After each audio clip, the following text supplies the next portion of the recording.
Well, hi, yeah, hi, Jazz, and hi to anybody else tuning in. Just make sure before we kick off, everything's working as it should do.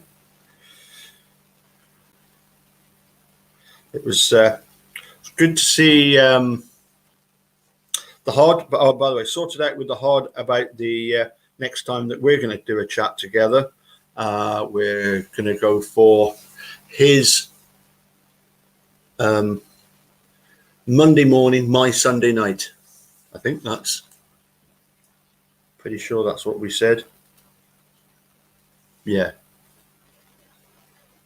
Yes, Sunday evening for me, Monday morning for him. That's my 7 in the evening. His. Do you know what? I'll get it right in a minute. Just bear with me. Let me see what he said. Dear, oh dear.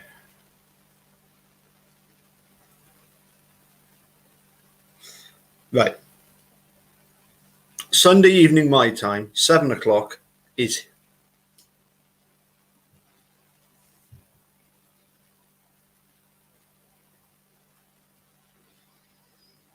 Is his 8 o'clock?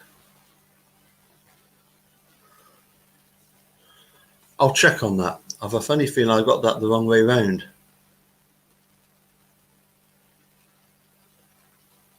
That it's my 9 o'clock is his 8 in the morning.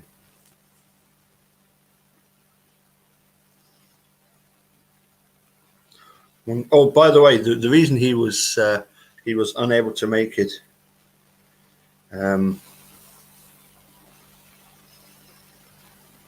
on Monday, early Tuesday morning for him was that he'd set his alarm for 4 o'clock and 4:30, but unfortunately he'd set it for PM rather than AM. So let me see now. Yes, I am an hour in effect ahead. 11 hours ahead. So yes, 9 o'clock my time, 9 o'clock UK time is 8 o'clock.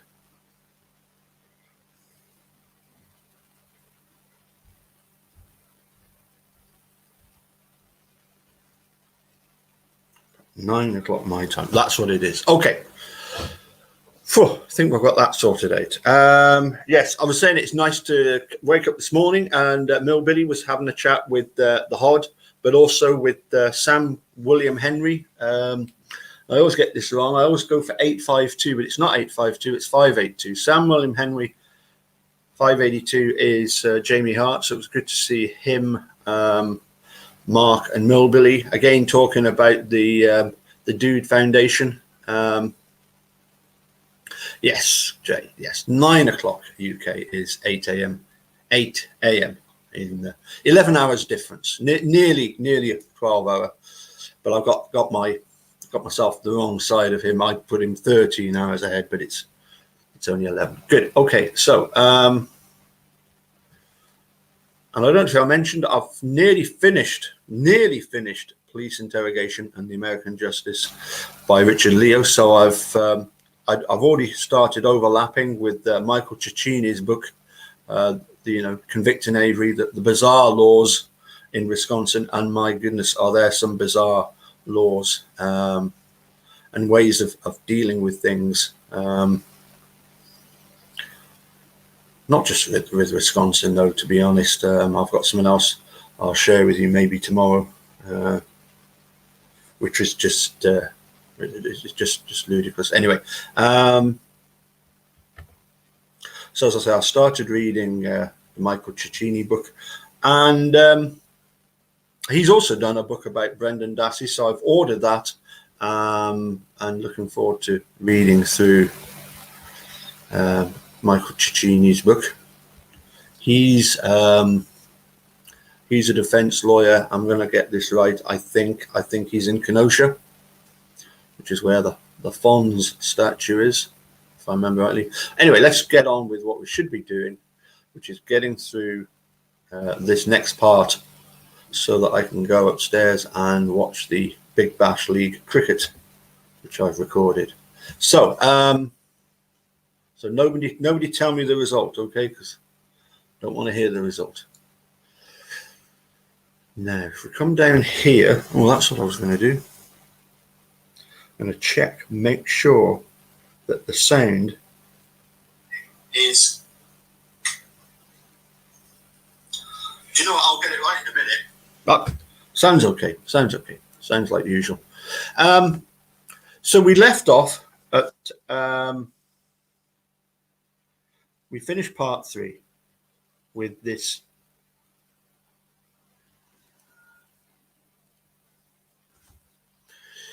With the Steve Drizzen reading, they were going to play the audio clips, but I think it's the stenographer, the lady in court that has to write them down, has difficulty sometimes with audio recordings to actually hear what's being said. So, as I say, Steve actually read them out, and in this bit, he does refer to clip 1, clip 6, clip 7.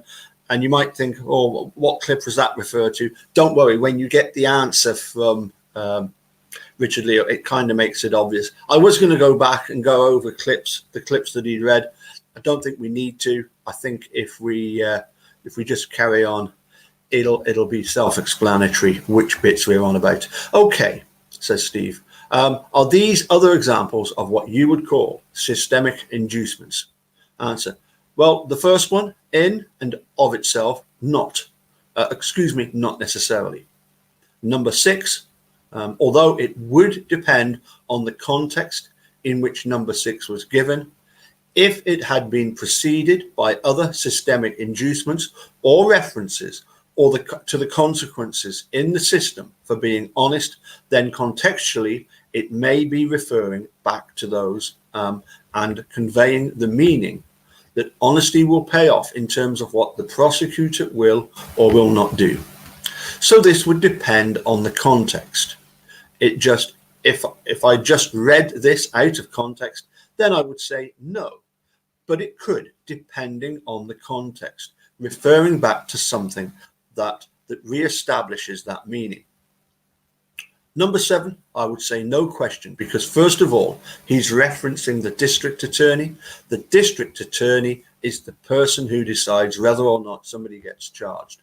And obviously that has all kinds of implications in terms of depriving them of their liberty and possibly resulting in a conviction. And suggesting they will go to bat for him, depending on what he says. He has to be honest, and the meaning of going to bat suggests putting in a word or persuading or advocating on his behalf in a way that will minimize or reduce or eliminate his culpability. So I think this is no question. The second one you read, no question, is a systemic inducement. So with regard to the first one, this is Steve again.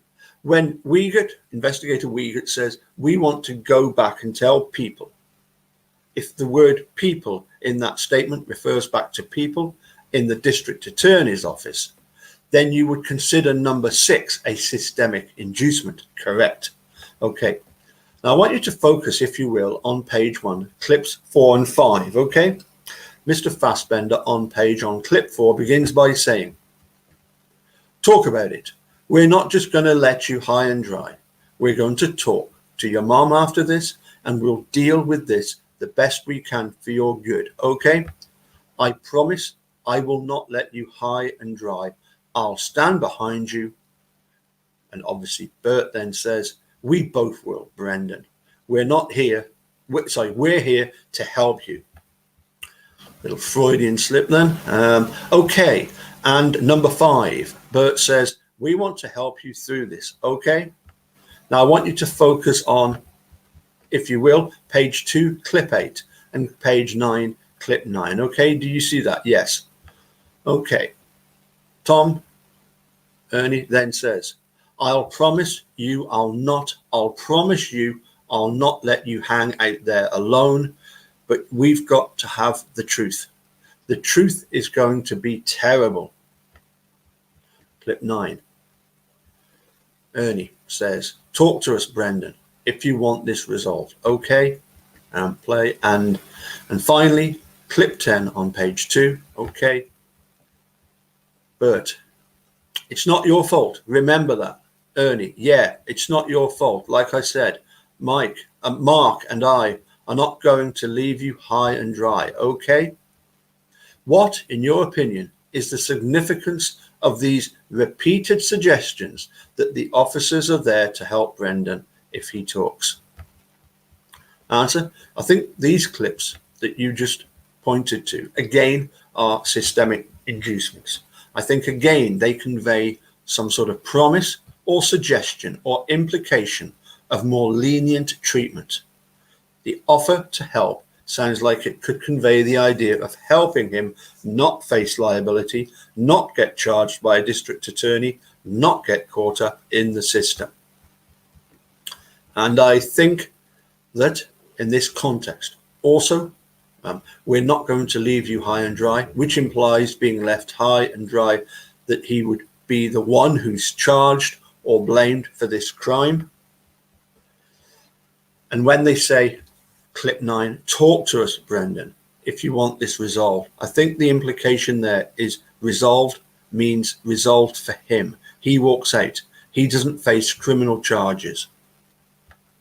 He doesn't get caught up in this. Crater face, I'm going to object to that as being speculation. And until we have evidence that's going to tie this up as to how these were taken by the defendant, then I object. Fox, sustained. Okay, Steve carries on.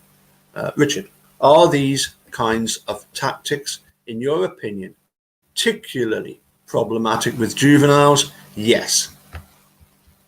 Question, are they particularly problematic when used with people of below average intelligence? Yes. Why? Because we know that juveniles and people with a low level intelligence or low level cognitive functioning are more susceptible to interrogation pressure and influence, more likely to make false confessions, are easier to coerce into making false confessions. Okay, thank you. I want to move on to the March 1st interrogation and ask you, in your opinion, did the interrogators continue to use improper inducements on March the 1st? Answer, yes. Okay, and March the 1st is the interrogation that, first of all, is the questioning that took place at the police station. Correct, yes. And in your opinion, was the questioning at the police station on March the 1st an interview or an interrogation? Answer, again, an interrogation. Why? Well, the same reasons I referred before. They were using interrogation techniques. They were seeking to elicit incriminating statements. Question, does the fact that the interrogation took place in what the officers call a soft room change your opinion about whether it was an interrogation or an interview? No, it doesn't change my opinion. What's important is the techniques that were used and how the questioning was being conducted, whether it's in a soft room or non-soft room. So whether the suspect is sitting on a couch or a hard back chair, doesn't matter to you, correct? Okay. Now, I want you to focus on, if you will, page 4. We're going to play a series of clips. Page 4, clip 19, and then clips 22 through to 26. But before I get there, on March the 1st, detectives Wiegert and Fassbender used one tactic over and over again. You called it, in your report, the superior knowledge ploy. Do you recall that? Excuse me one moment. I think Knapp is waiting at the door. I'm going to let him in.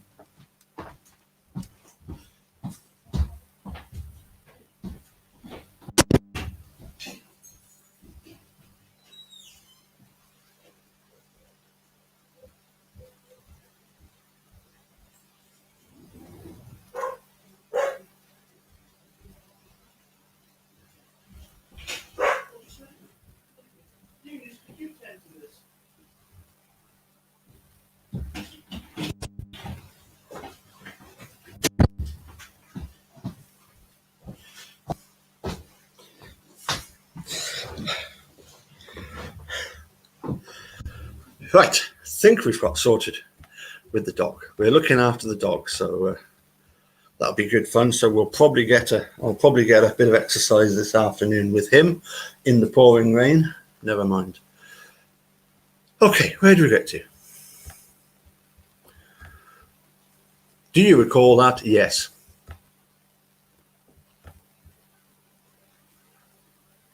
Okay, you called in your report the superior knowledge ploy. Yeah, I think we know what's coming here. Ah, dear. We know you know, we know that you know that we know that you know everything. You just need to tell us that. Okay, question, what is this technique? Answer, well, this is a technique of confronting a suspect either with evidence that irrefutably establish his guilt or wherein interference noise is coming from DVD player. Answer, thought that I did that, or pretending to have superior knowledge or omniscient knowledge, knowing everything. In other words, knowing that the suspect did this because you know everything. So this is a kind of evidence ploy. When I referred earlier to confronting a suspect with real or alleged evidence to convince them they're caught and it's futile to continue denying. So would it be fair to say that in and of itself, this superior knowledge ploy may not be psychologically coercive? Correct. You know, there were really only two bits of Richard Leo's book that I've read so far that I really do have an issue with, take issue with Dr. Leo. And one of them is this business of the fact that he calls it fraud, you know, that the interrogators are allowed to use fraud when investigating, suspects. And even Richard Leo says that it's okay for police to do that. We hear, obviously, Laura Nyrider say, you know, in answer to Judge Khan, you know, are they allowed to bluff? Yes, they're allowed to bluff in certain situations.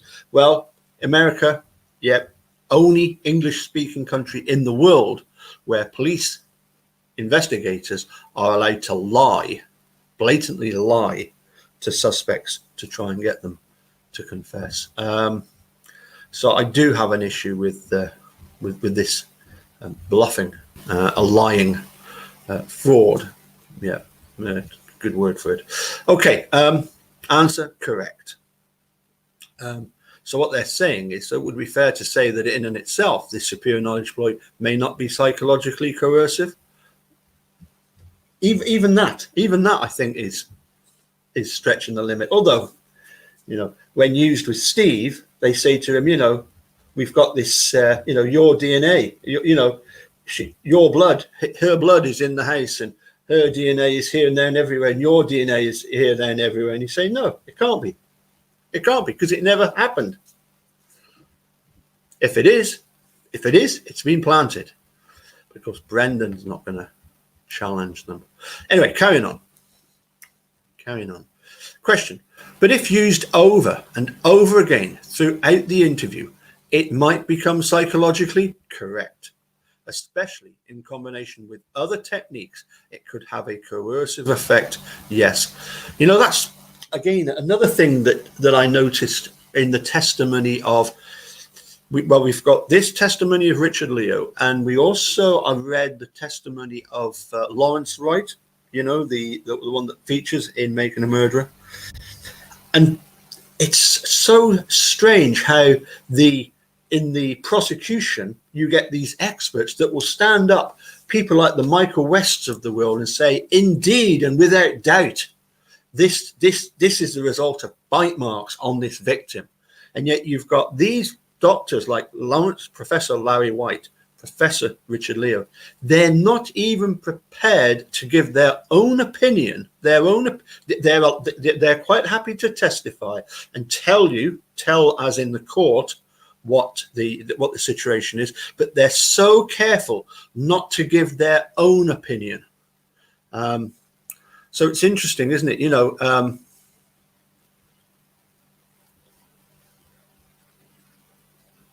It might become psychologically coercive, correct, especially in combination with other techniques. It could have a coercive effect, yes. You know, sometimes I'd like these experts on the defense side to say, you know, it was bloody coercive. You know, you'd have to be, completely a complete idiot not to realize how coercive the whole lot was. I would have liked to have heard a bit more assertiveness. Okay. I'm hoping that we'll be able to play clips 19 and 20 through to 26 and intelligible.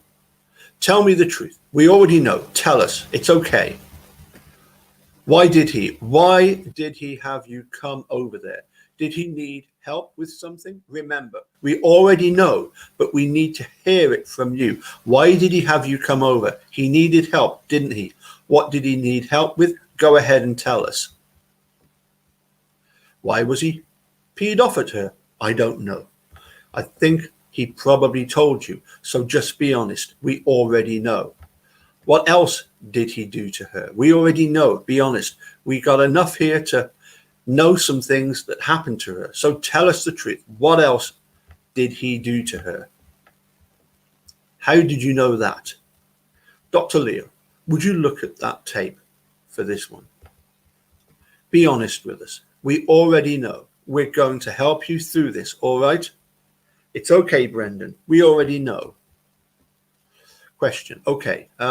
What happens next? Remember, we already know. We want to hear it from you. It's okay. It's not your fault. What happens next? That was clip 29. And finally, clip number 30. Come on, be honest. You went back in that room. Okay.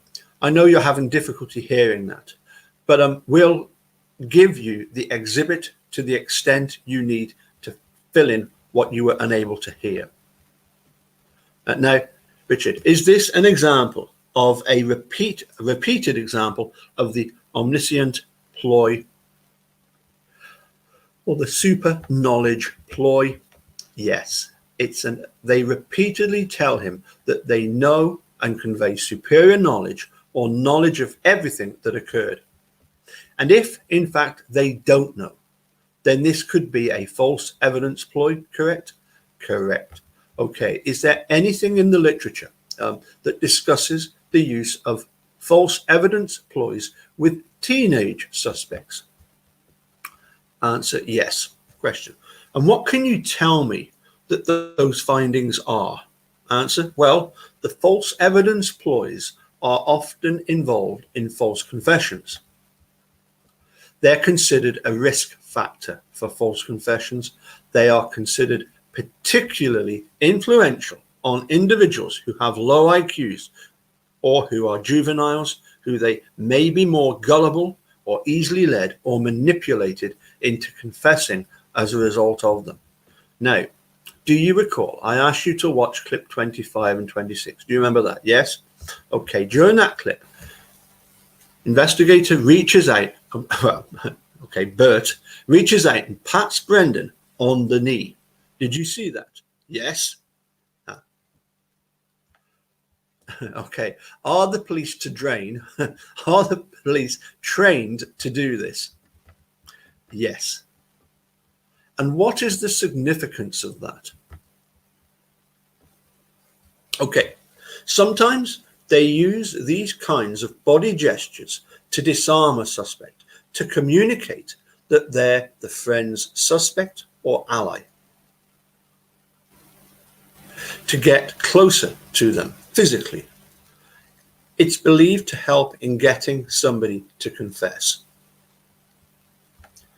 to get, not in their face in terms of shouting, but by it's something covered in Richard Leo's book. They talk about this softening up process where they get close to the person, in their sort of, use a modern term, somebody's personal space. Okay, Richard, I want you to talk about the tactic of minimization, which you spoke about earlier. Okay, and I'd like you to focus on, if you will, exhibit page 5, clip 31. Do we have that? Okay. Carrying on. He brings you back there and he shows you her. And what do you do? Honestly. I believe you were. We know what happened. Be truthful. We know what happened. It's okay. What did you do? I didn't do nothing. Brendan, come on. What did you do? What did Steve make you do? It's not your fault. He makes you do it. Steve, okay. Ernie on that clip says to Brendan, what does Stephen make you do? Correct. Is that an example of minimization? Yeah. It's blaming this on somebody else, implying that Stephen's at fault, as the next sentence suggests as well, and that he himself is not at fault, and so his culpability is being minimized here if he admits to being involved, as they're trying to get him to admit to. Is there a connection between minimization and pragmatic implication? Yes. Pragmatic implication, again, implying the meaning of something rather than explicitly stating it. Minimization is a way to imply suggestions or promises of leniency, essentially through what we call pragmatic implication. So the combination of suggesting that Stephen made him do it and it's your fault, it's not your fault. It's not your fault, I'm sorry. Why is that an example of minimization? Because again, he's trying to minimize. He's trying to suggest that Mr. Dassey's culpability will be minimized or eliminated if he admits to this. He's not admitting to something that he's at fault for. He's not responsibility for something he's not at fault for. Therefore, he has no criminal liability for something that he's not responsible for, not at fault for. Okay, I want to focus, if you will, on page 3, Exhibit 315, and clips 17 and 18. Honesty here, Brendan, is the thing that's going to help you. No matter what you did, we can work through that, okay? We can't make you any promises, but we'll stand behind you no matter what you did, okay? Because you're being the good guy here. You're the one that's saying, you know what? Maybe I did some mistakes, but here's what I did. The other guy involved in this doesn't want to help himself. All he wants to do is blame everybody else, okay? And by you talking with us, it's helping you, okay? Because the honest person is the one that's going to get a better deal out of everything. You know how that works. You know, honesty is the only thing that'll set you free, right? And we know, like Tom said, so obviously this is Bert speaking, we know when we reviewed those tapes, we know there's some things you left out. And we know there's some things that maybe you weren't quite correct, that you told us, okay? Yeah, definitely, Bert. We've been investigating this a long time. We pretty much know everything. That's why we're talking to you again today. We really need you to be honest this time with everything, okay? If, in fact, you did some things, which we believe some things may have happened that you didn't want to tell us about, it's okay. As long as you be honest with us, it's okay. If you lie about it, that's going to be problems. Just take it through honestly now. Come on, Brendan, be honest. We already know what happened, okay? We don't get honesty here. I'm your friend right now, or I got to believe in you. And if I don't believe in you, I can't go to bat for you, okay? Tell us what happened. Your mum said you'd be honest with us, and she's behind you 100%, no matter what happens here. That's what she said, because she thinks you know more too. We're in your corner. We already know what happened. Now tell us exactly. Don't lie. Question by Steve. What is the significance of clip 17 and 18? So I think this is the place where you see the most concentrated, implied, if not explicit, promises of help and suggestions, if not promises of leniency. In clip 17, they're suggesting that being honest, which means telling them what they regard as honest or the truth, will help him and will allow them to work through it. and that they will stand behind him. And he'll get a better deal if he's honest. And if he's honest, this will be okay. But if he lies, there will be problems. So it seems to me that what they are suggesting here is that there will be specific negative consequences, general negative consequences, if he continues to say things that they don't regard as honest, that they don't regard as the truth. But if he does, he will get help. They will stand behind him. He will get a better deal. And they even say, the truth will set you free. Tell me about that. I mean, the truth will set you free. In the context of clip 17, when that comes after the honest person is the ones who's going to get the better deal out of everything, how do you interpret the truth will set you free or honesty will set you free? And so I interpret this as a kind of quid pro quo, as an implied deal. They even use the word deal, right? But the quid pro quo or the implied deal or negotiation here is if you tell us what we regard as honest, what we regard as the truth, then you're not going to get caught up in the system. You're not the one who's going to be blamed. You're not the one who's at fault. The truth will set you free, suggests that he will be set free if he tells them what they regard as the truth. Well, let's take a step back. There's no yelling here, correct? There's no screaming here, correct? There's no direct threats of harm, is there? And well, not explicit. If you do this, then this will follow. If you don't, then that will follow, as you might expect in a contract, right? If someone writing a contract. Why do you think this is psychologically coercive? Answer: because I think it's conveying an implied promise of, if not leniency, immunity in exchange for telling them what they regard as truthful or honest. And I think it's in conveying an implied threat of the opposite if he doesn't. And I think, you've been playing these clips, but it's also important to remember the context that's established before these sorts of things are said. And I think the message keeps getting driven home here about this negotiation or deal or quid pro quo. The benefit if he tells them what they regard as truthful or honest as being honest. Okay, I think we'll stop it there. We're just about to get, obviously, an objection from Craterface. So, yeah, I think that's enough of that for the time being. Go and see what Nap's up to.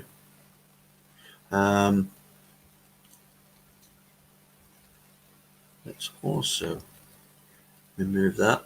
So, hi Linda, hi Jazz, hi James.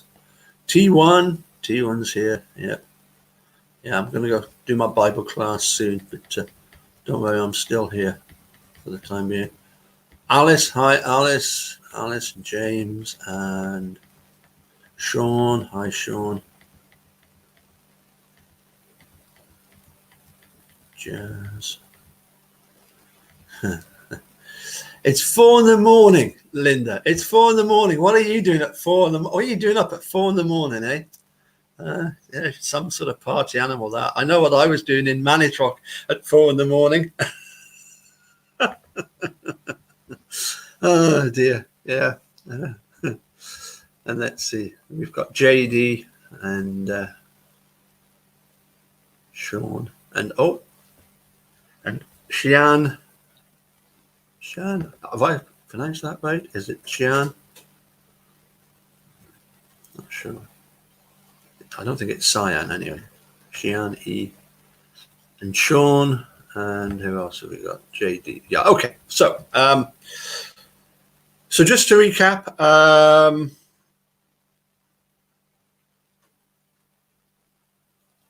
as I say, it was good to see Millbilly with Sam William Henry 582, Jamie Hart, and the Hod.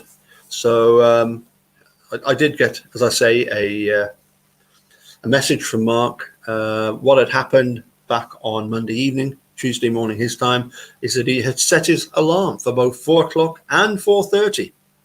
Unfortunately, he hadn't got his glasses on, and he set it for PM rather than AM. So we're going to catch up on my Sunday evening, 9 o'clock my Sunday evening, which is his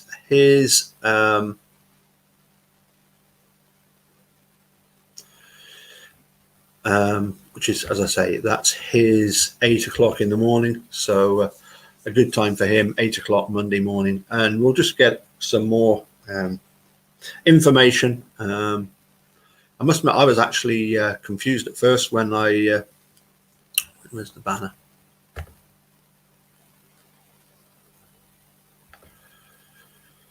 You know, Advocacy Foundation, I took that as meaning that we were supporting people who were becoming lawyers, but it's not. It's actually to support people who, you know, want to take the next step from, you know, commentating, as a lot of people do in the chat, which was how I first got to meet the dude, of course, was I used to write comments and he would reply back to them. Then I discovered that he was on Facebook, and so we became friends on Facebook.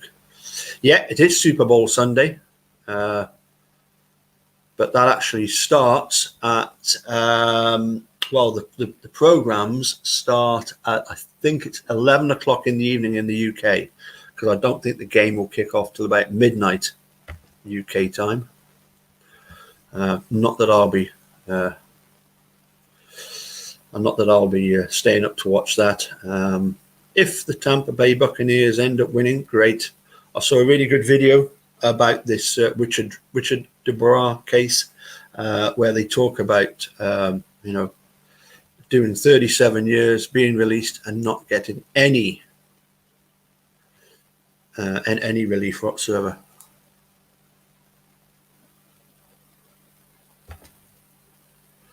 99p to watch for Tottenham supporters, yeah.